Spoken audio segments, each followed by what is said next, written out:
Welcome to the Motormouth YouTube channel. I'm Zach. I'm Andrea. And we have something different for you today. It's the J.D. Power APEAL Study. Yeah. It's not their initial quality study or their 3-year dependability study. It's something different. What is it, Andrea? Now, APEAL is abbreviated, by the way, because it's a mouthful. Automotive Performance, Execution, and Layout Study. This study has over 99,000 participants, has to be a 2024 model year vehicle, 90 plus days of ownership, and the data has been taken from July 2023 to May of 2024. So how does it differ? What does APEAL mean? Well, it's kind of in the name. It's how do you like your car? Okay. So you've bought a 2024. Is it easy to get in and out of? Is the infotainment screen good? Does it give you a thrill when you hit the accelerator? How does it sound? They measure all kinds of things, and they give that data back to manufacturers, and we're starting to see some trends. And one of the big ones is the fact that mainline car brands that make electric vehicles have now shot past Tesla for the very first time. Yeah, they're up 7 points compared to Tesla because what consumers want, ease of use with features. They've asked for better quality materials on the inside of their vehicles and more storage, and these manufacturers are delivering it. The other one is more range. So that was one of the aces that Tesla always had, was they had such great range, but other brands have brought range. But when you compare interiors of a Tesla, pretty simple, right? Yeah. And then you look at the interiors of the mainline brands, which is now indexing higher.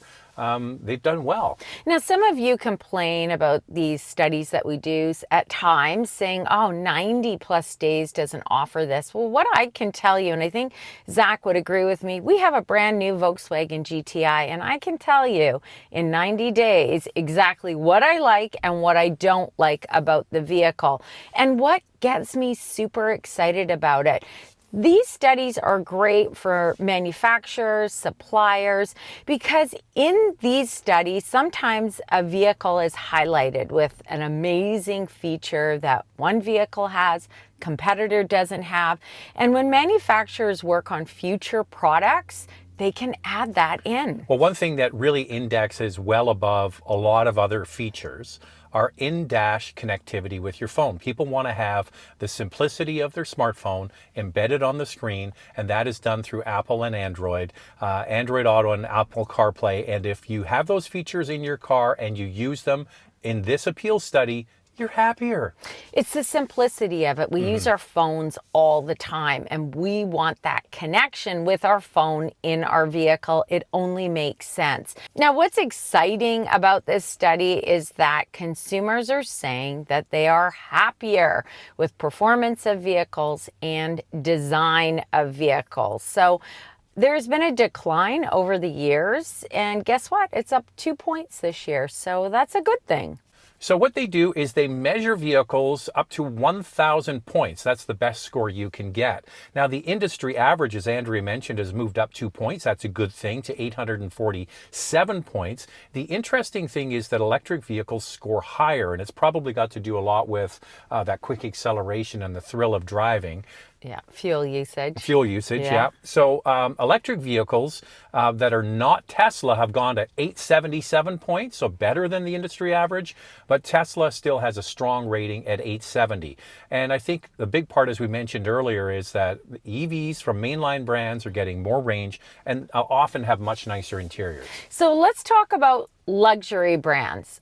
I bet you, before I say what the number one brand is, are you going to guess? You might be able to guess. Okay. Well, it's actually been, I just want to say something. If you follow this study over many years, it pretty much wins every time.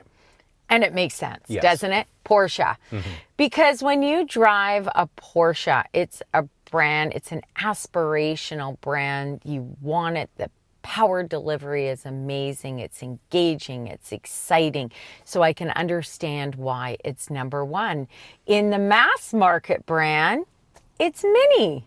Yeah, and what you're going to see is, and I can hear the clickety clack at the keyboard. People are going to be pounding on the keyboard saying, "How can that do?" It's not quality. We're not talking about No. quality here. We're talking about how do people like the car. And we always talk about this pain pleasure matrix. Yeah. Some people are willing to put up with more trips to the dealer for inconveniences because they love their vehicles so much. And when we go through the other luxury marks that score very high, you're going to be shocked. And I can understand many. Fun to drive, engaging, cute as a button. I get the appeal. That's why you like me. Cute as a button.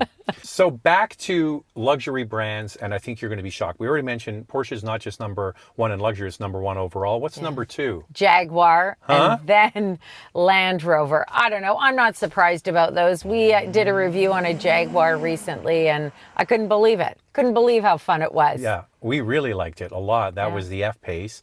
And then it was Land Rover, Range Rover. And Range Rovers, definitely, if you've ever driven a Range Rover, especially a brand new one you get in, you're like, wow, this is something else. So that's that whole pain pleasure thing we talk about. People are willing to put up with maybe some trips to the dealer because they love their car so much. So you've got highly reliable Porsche and then not so reliable Jag and Land Rover, but people love them. And the mass market brands, as we mentioned, Mini is number one, followed by Ram, and then Kia. So now let's talk about the parent companies.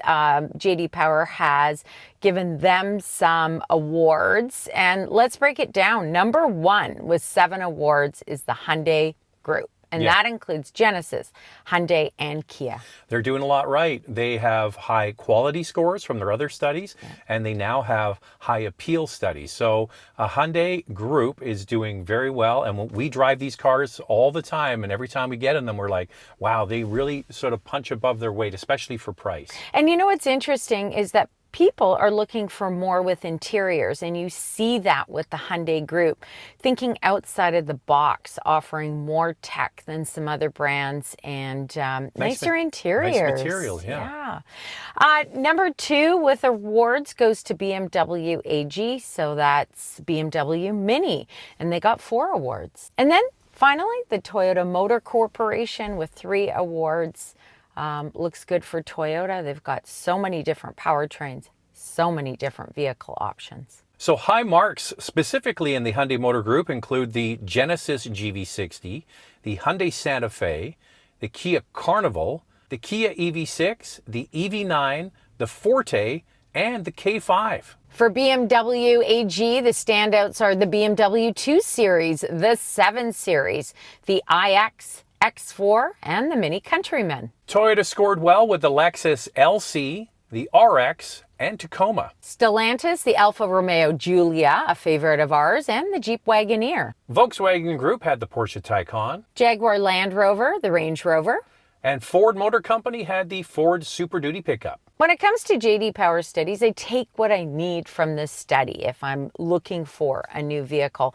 The more information, in my opinion, the better. I think what you see with these studies, whether it's initial quality, 3-year dependability, or this appeal study, is you see trends.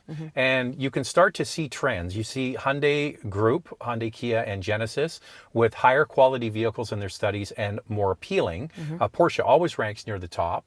Lexus, of course, is always near the top for quality, and you can see it returned here in specific models. So there are threads, and back to our point about quality and customer satisfaction don't always mesh, and with luxury brands, especially for Jaguar and Land Rover, people just want them because they want them. And we talk about that often. Pain versus pleasure. How much do you want to take? All right, so that's it. The appeal study. Did you find that appealing? Thanks for watching. If you like what you see, subscribe. We do a lot of different content on the Motormouth YouTube channel, and we'd love you to follow along. See you next time.